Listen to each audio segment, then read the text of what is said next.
Hey, everybody, we're live. We are with the bow tie guy, the Orlando Ledbetter, formerly of the Atlanta Journal-Constitution, but now he's got his own gig. It's called bowtiesports.com. We're talking about the website and his new company and the 2026 NFL draft, and I'm blessed to have you here, my friend. How you doing?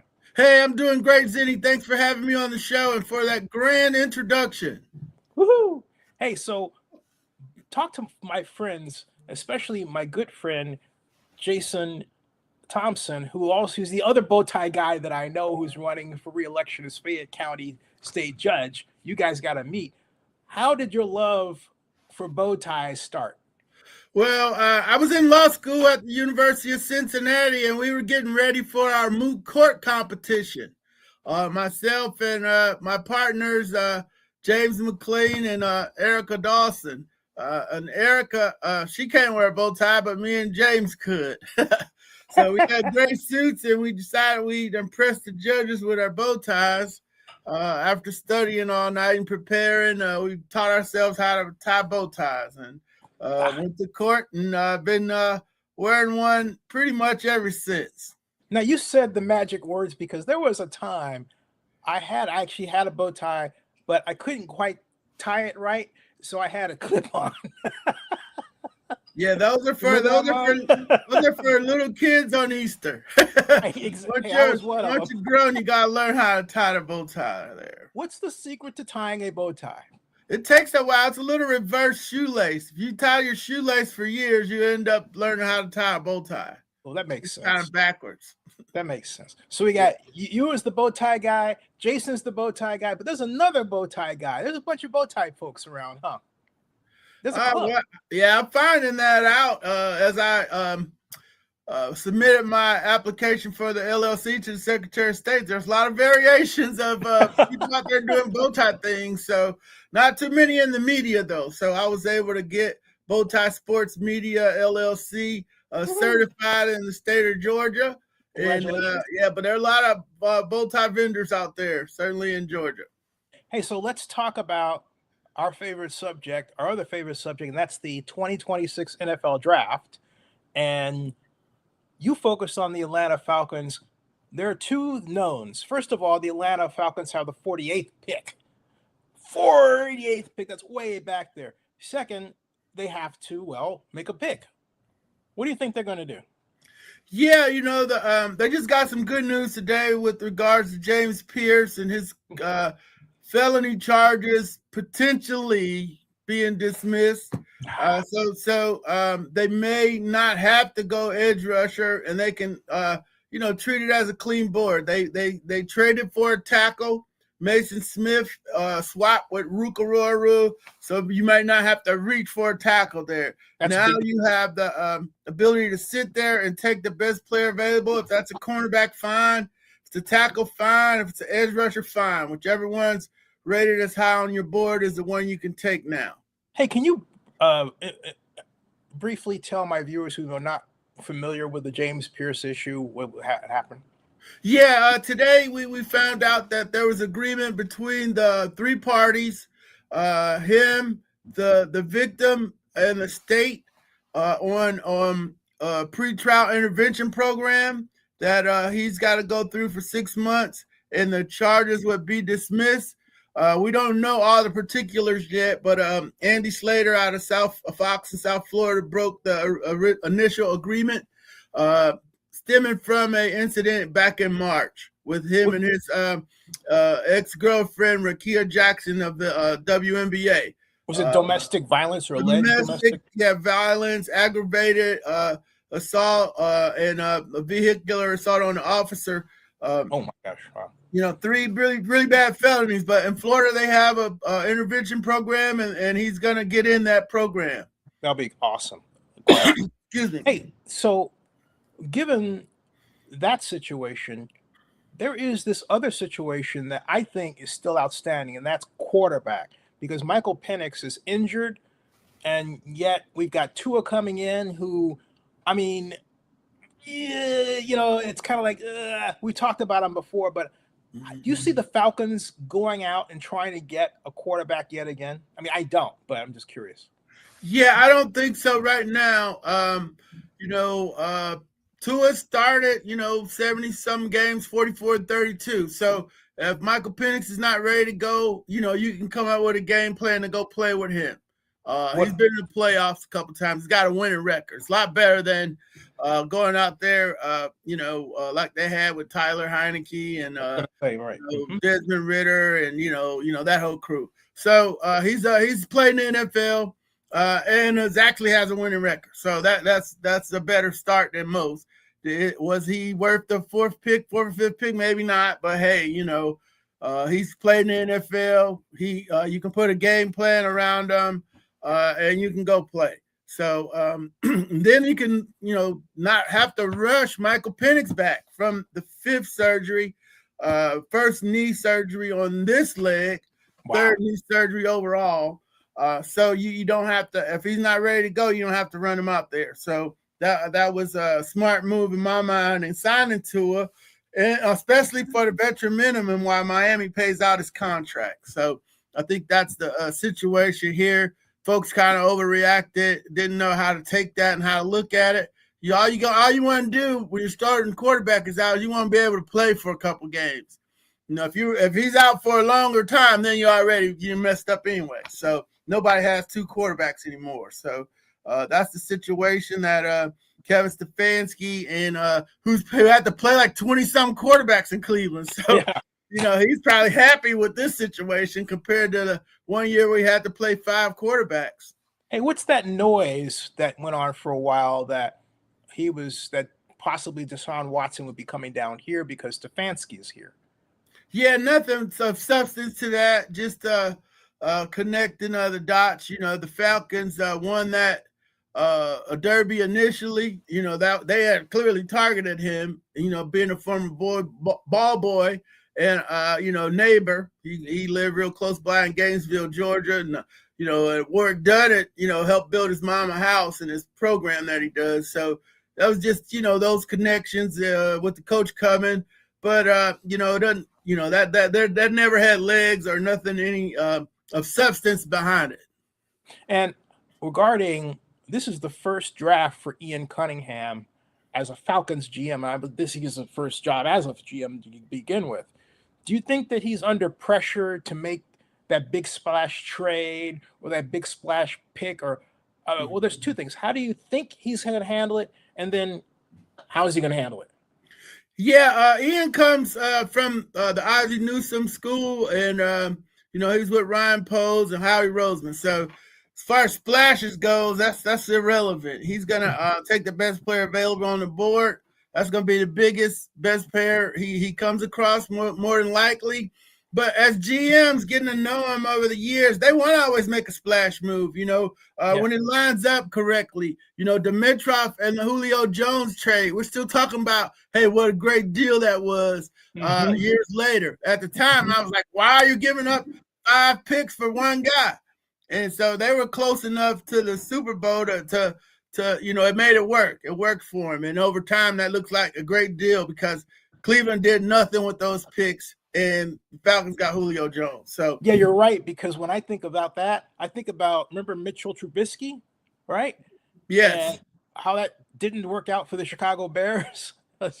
Right. They picked Trubisky over Deshaun Watson and some Mahomes guy or something like that. Yeah, and I was at the NFL draft. You were at the NFL draft when that happened. And I remember the tension actually with Deshaun Watson there. And not too far from Mitchell Trubisky, and it was a weird feeling to stand at the red carpet, and you could literally feel this kind of like, gee, I know I'm better than that guy kind of, feeling by Deshaun. He had this weird expression on his face that's actually visible on my videos. I'll never forget it. That was, we could talk for a long time about that one. Now, do the Falcons, what, in your opinion, do the Falcons need more than anything else? Yeah, I think more than anything else, they need a wide receiver number 2 to go with Drake London. I think they can play with the line they have, it's not gonna take you the Super Bowl, but you can play with them. Then a cornerback. Right cornerback. You got to remember, they ended last season with C.J. Henderson as their starting cornerback and D. Alford as their starting nickel. Billy Bauman was hurt. Mike Hughes was hurt. And so, you need cornerbacks. You never have enough cornerbacks. And if you can get a young one in here, maybe even by the name of Terrell, from Clemson. Yes. Like the other one you already have from Clemson, maybe that's the guy. Avion Terrell, AJ Terrell's little brother. AJ. So I'm thinking wide receiver and cornerback there early, and then the rest I'm thinking line, because your line's getting a little old.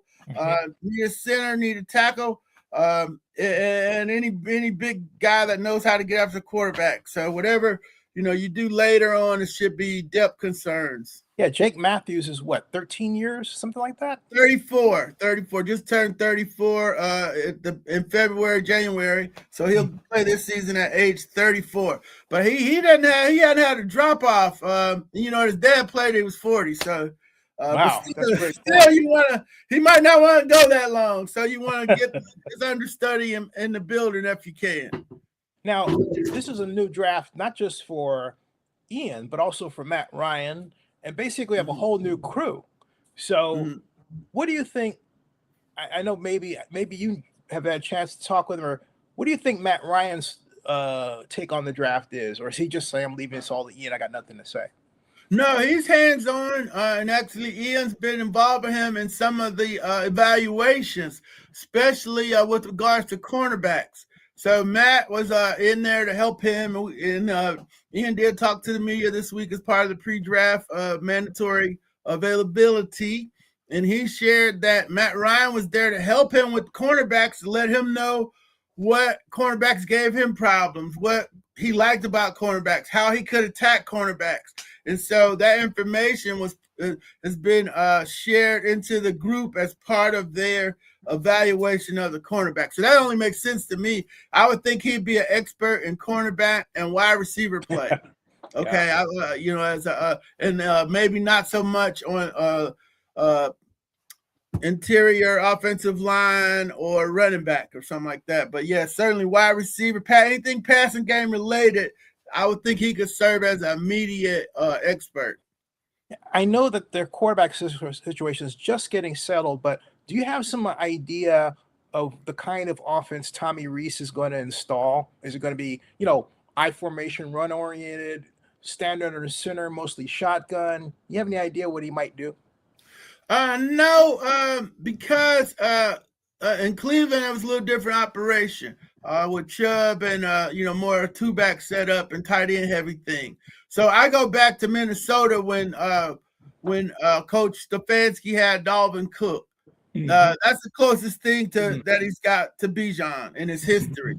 So I'm looking at that Minnesota lot of 11 with Dalvin Cook running and catching it. And the receivers are doing their thing. So I'm thinking this is more of a spread situation. I don't see any fullbacks on the roster yet.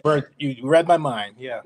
So I'm thinking it's more 11 personnel with Kyle Pitts going inside sometimes to block.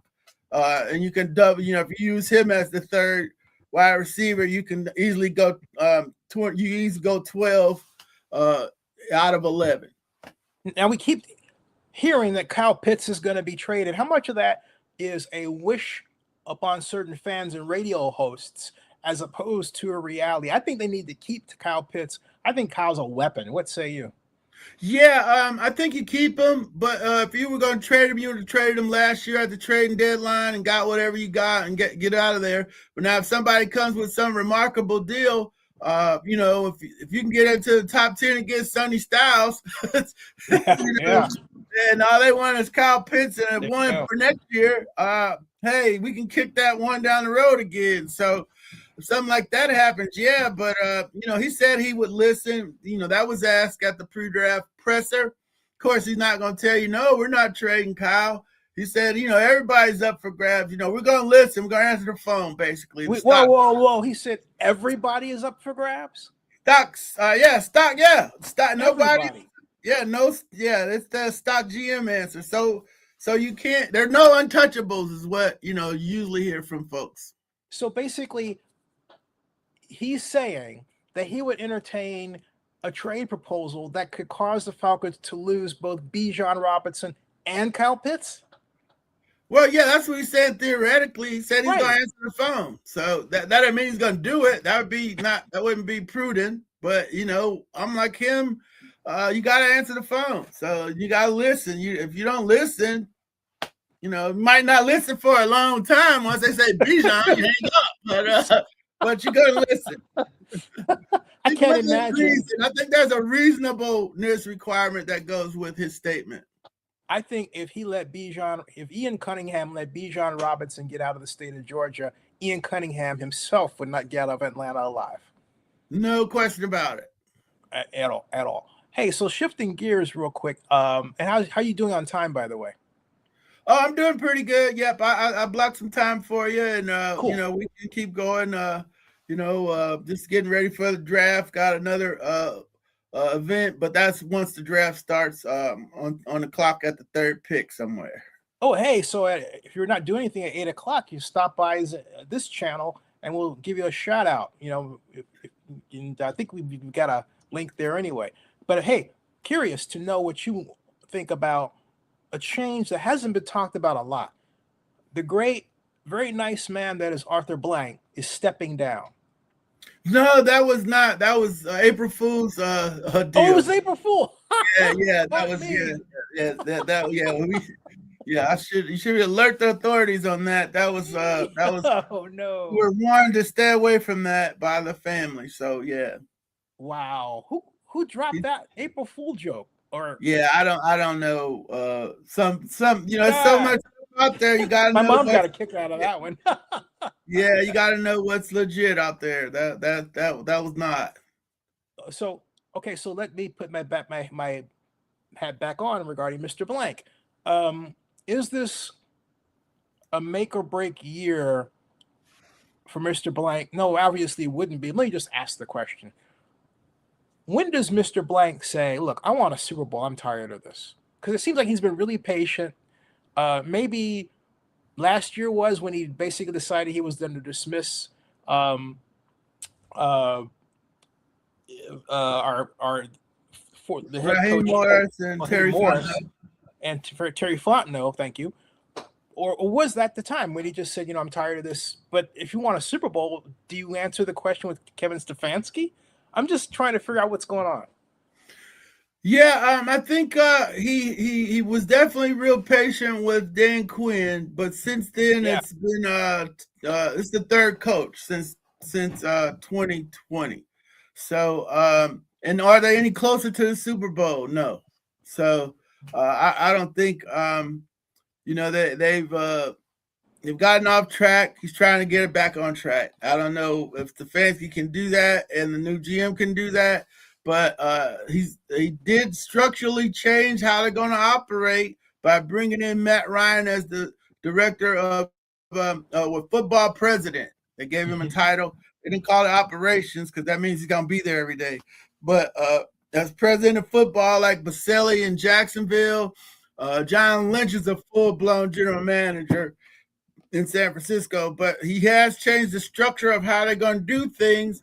And, he's probably hoping that that's going to fix some of the issues that they've had moving forward. We're going to give the GM the job to get the players, let the coach, not do no blended coach and GM thing. But, Kevin will have input. Ian will pick the players. Matt Ryan will explain things to the owner. So that's a big change because the coach had to explain stuff in the last 3 regimes under Quinn, Coach Arthur, and then Coach Morris. So, I was at the Super Bowl with, at the Combine, I ran to Sean Payton. He's like, hey, D-Led, I think that's a great setup because now Matt Ryan, he's like, the coaches don't have time to do that. They don't have time to sit down on Mondays and go over play-by-play with the owner. Now he's got somebody that he trusts in Matt Ryan that, he knows and he respects his viewpoint. So if there's any issues, Matt can go to the coach and say, "Hey, what happened there? What happened?" I can explain that to him, and keep it moving. Don't track or take away from your team getting ready for the next game and moving forward. So Sean Payton told me that. So when folks say it wasn't that case, go see him in Denver. There are people who have criticized this new regime as well. They already don't know what they're doing, and what some on the radio have I'll be specific, 92.9 The Game. When they've talked about it, the idea is, well, okay, Matt can't step into the coaches area, and it doesn't seem like they really have an understanding what's happening. Is that fair? How do you think about this whole situation? What do you think about these changes? Yeah, I think they gotta look. They gotta step back and look at what the structure was previously. Okay, and so just going back, Dimitrov had control as a GM. Mike Smith was a coach. They reported to the owner. Then Dan Quinn had some leverage, and he said, "Hey, I want to be in control of the 53-man roster." So that made him a GM, basically. Yep. And he whiffed on Tack McKinley, Jalen Collins, just pick after pick after pick. So he had no business picking the players or even have input. So Arthur Smith and them, it was kind of more back split, but Terry didn't have full, it didn't look like he had full control to the last year. And Raheem got the coach. So now I think they're back to a traditional general manager football coach model. And, Ian's going to get the players. Kevin, you go coach the football team. And that's traditional. And the owner wants to know what's going on. So that's fine. So, once you look at that and step back and see, what they tried to do this offseason, you got to better understand it. Now, you got to remember, they don't have any money. So it wasn't a whole lot he was going to be able to do with the Kirk Cousins contract. That one more time. They don't have a lot. What happened to their money? They spent it on the quarterback. They gave Kirk Cousins the 4-year, 100. I kind of knew that, but I want you to say that. Yeah, they gave it to Kurt, a stick-up Kurt, and he's in Vegas now. And a couple other moves. McGarry retired. That didn't help. They up to $41 million in dead money. So that's about 8 good players you could have got, at least 4. So mismanagement of the cap. So they went and got some of the good, solid veterans that have played in the league, played a lot, didn't have to pay them a lot of money. They got Jawan Taylor to come in and play tackle after McGarry retired. So that was a good deal for them. So, that was a good pickup for them, given the fact that McGarry retired. So there wasn't a lot they could do with the salary cap money they had. And you got to be real. I saw the Mike Sando article in The Athletic. People's like, hey, what are they doing? Mostly questioning the signings and how they let Caden Ellis go for a low amount of money. Clearly, the DC wanted to keep him. They didn't want to pay that money. It wasn't that much. So that kind of threw some people for a loop. And they didn't see the other pattern in the other signing. So, I'm fine with it. I think they did the best they could do given the financial situation they were in, and the fact that you got a whole new staff in here. They want to play a different way, so you got to maybe play out some contracts and get to some money to where you can get the players that you want to get in here. So it's kind of quasi rebuilding without saying that.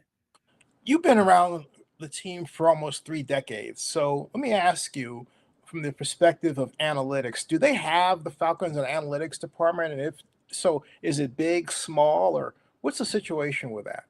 Yeah, I have no idea, because when we ask about it, they don't make those people available to us.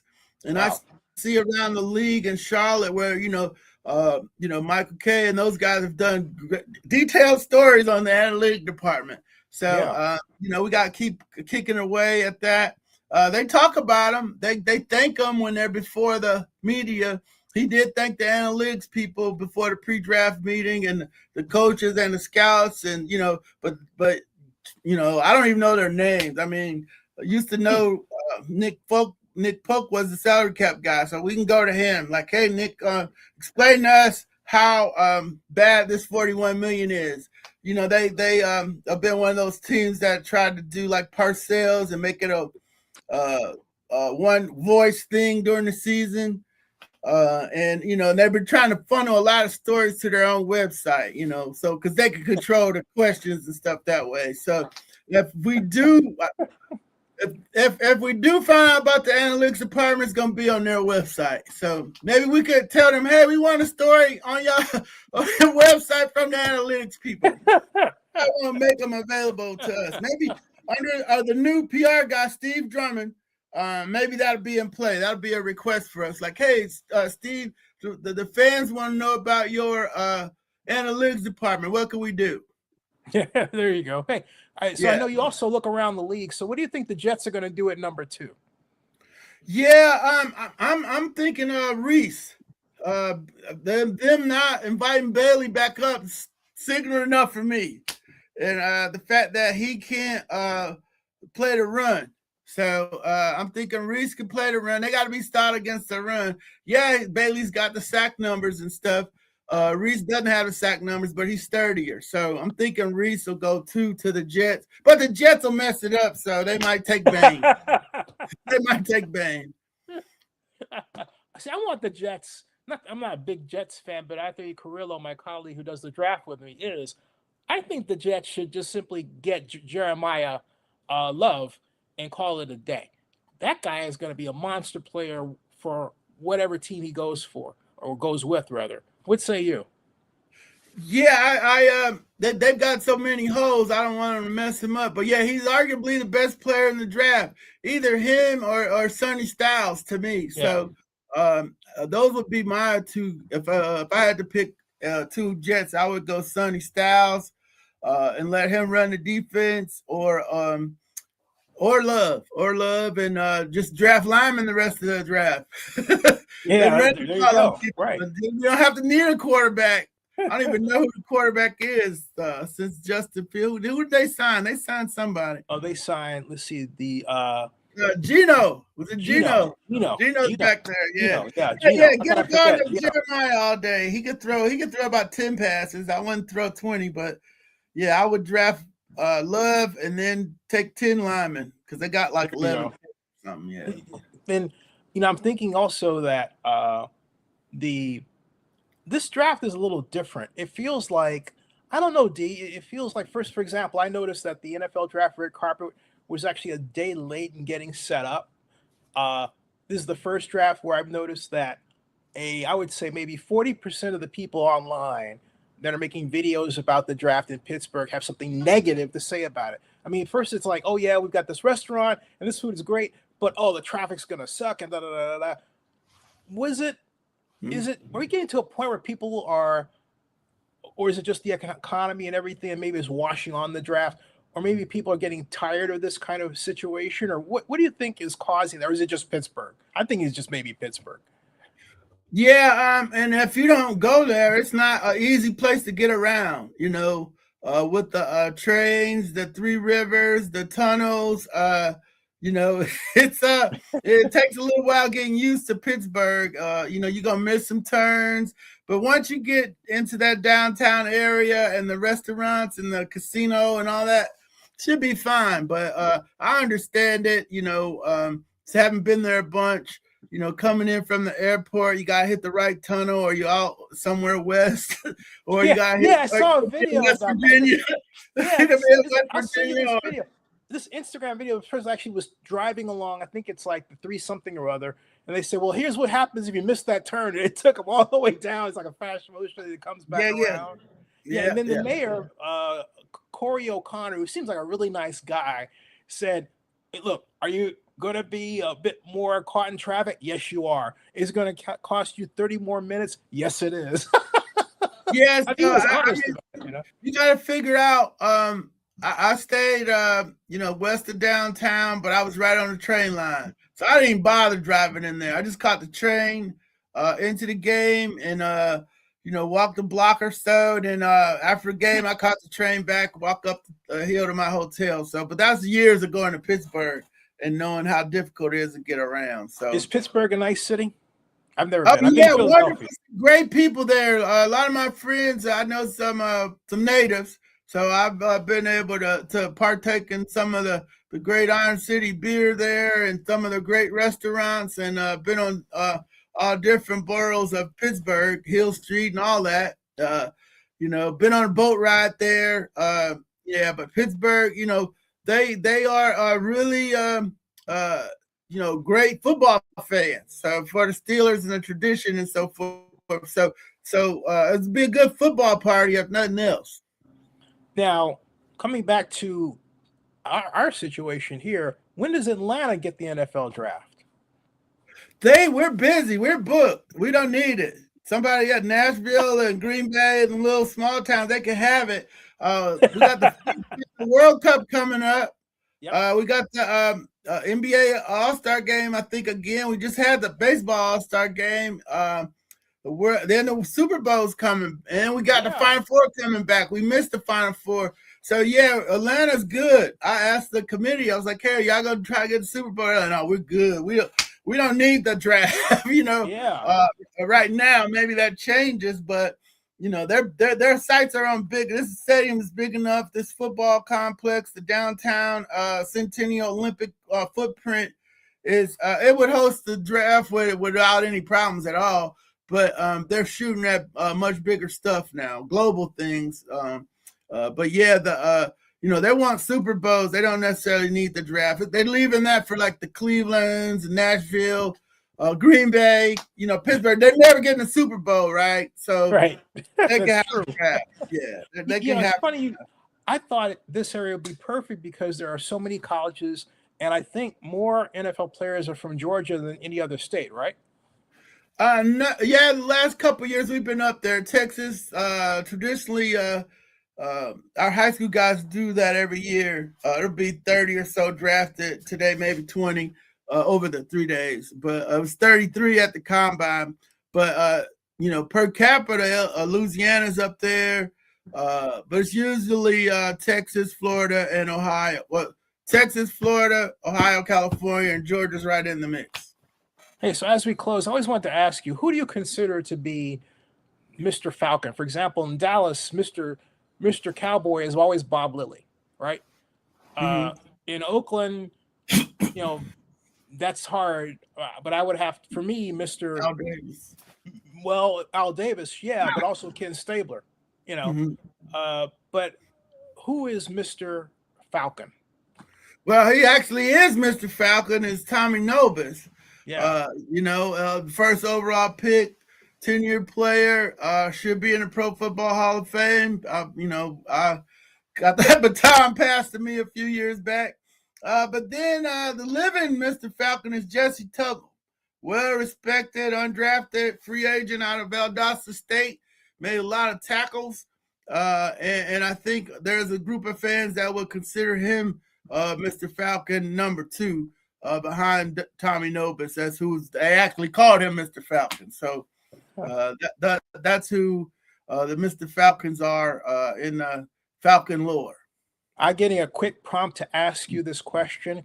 Do you have any thoughts at all regarding the latest round of photographs that have been released regarding Mike Vrabel and Diana Rossini? No, it's just confirming our worst suspicions that there are some ethical violations. Okay.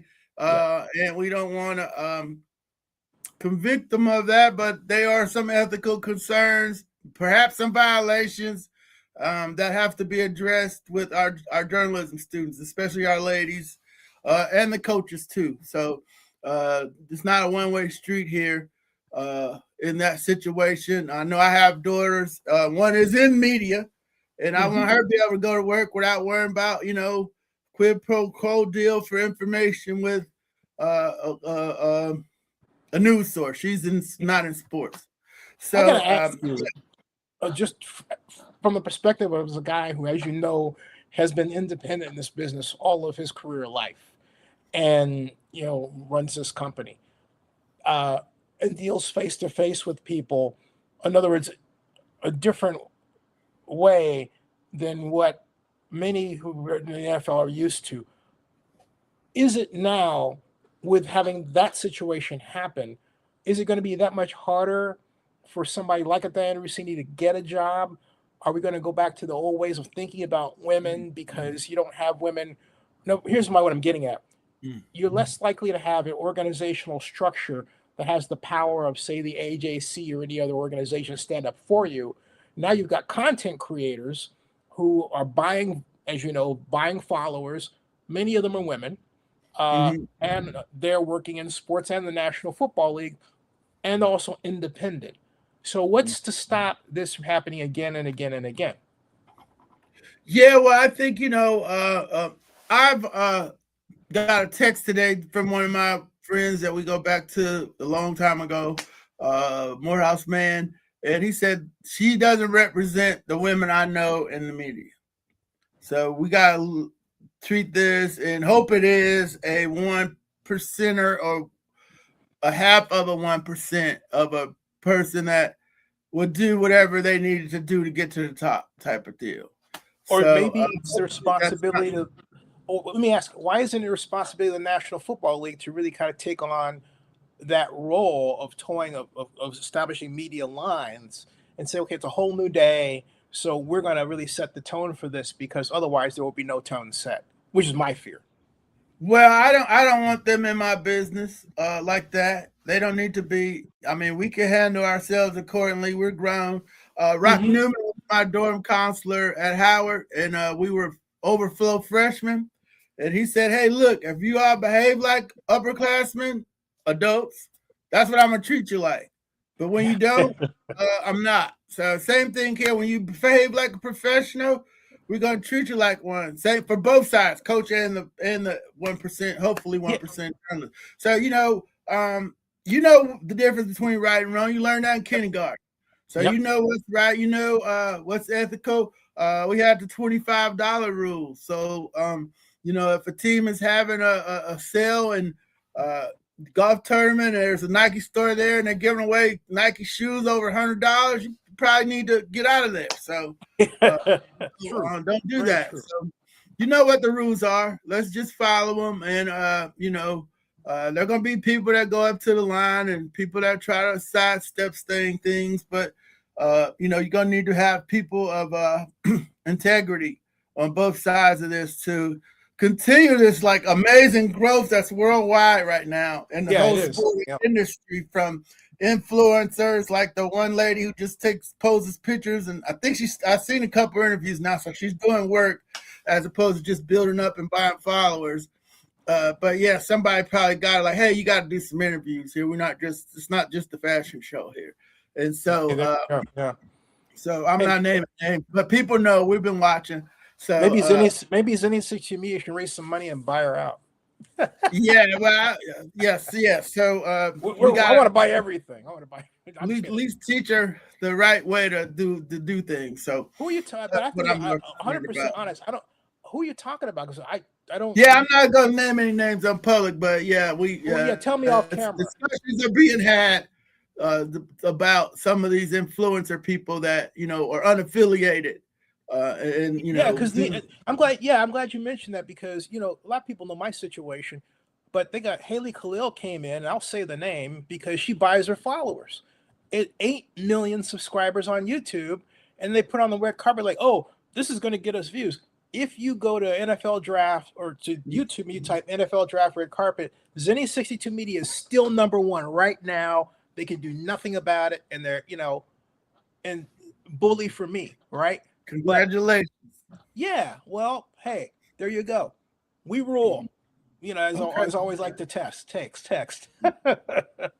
So, sir, Well, thank you so very much. Oh, before I forget, everybody, this man has a membership organization on his website. Go and join his club.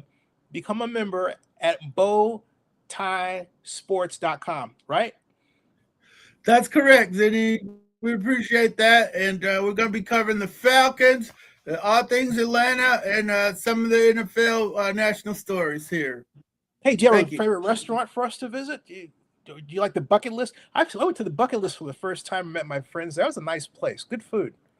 Yeah, no doubt. I'm looking for sponsors, so I don't want to give the Atlanta Fish Market a free ad, but that's a good place you can go. You got steaks and fish there, so that's a good one in What's Buckhead. the address for those of us who are still location challenged around here? I'd like to. Yeah, I want to say Piedmont Road, Buckhead. Put that in, it'll come up. Atlanta Fish Market. Yeah, and then my buddy Keith Johnson took me to, and my mom took us to a restaurant by the cemetery over there, MacArthur Cemetery, I think it was. It was right next to it. It's Oh, it was probably great. Oaklawn, but I'm not Yes, sure. Yeah, yes, that's so it. it's Yeah. a bunch of restaurants over there. I have to know a little bit more. No, it's a rich city that I haven't had a chance to really dig into. It's the cradle of the civil rights movement here, folks, and there's a lot going on, and it really is bustling. People are coming here, especially since it's too expensive to live in Oakland anymore. Although Oakland's number one in my heart, Right. But there you go. All right, hey, buddy, we'll be back. All Remember, right, folks, Zeddy, take care. Thanks for having me.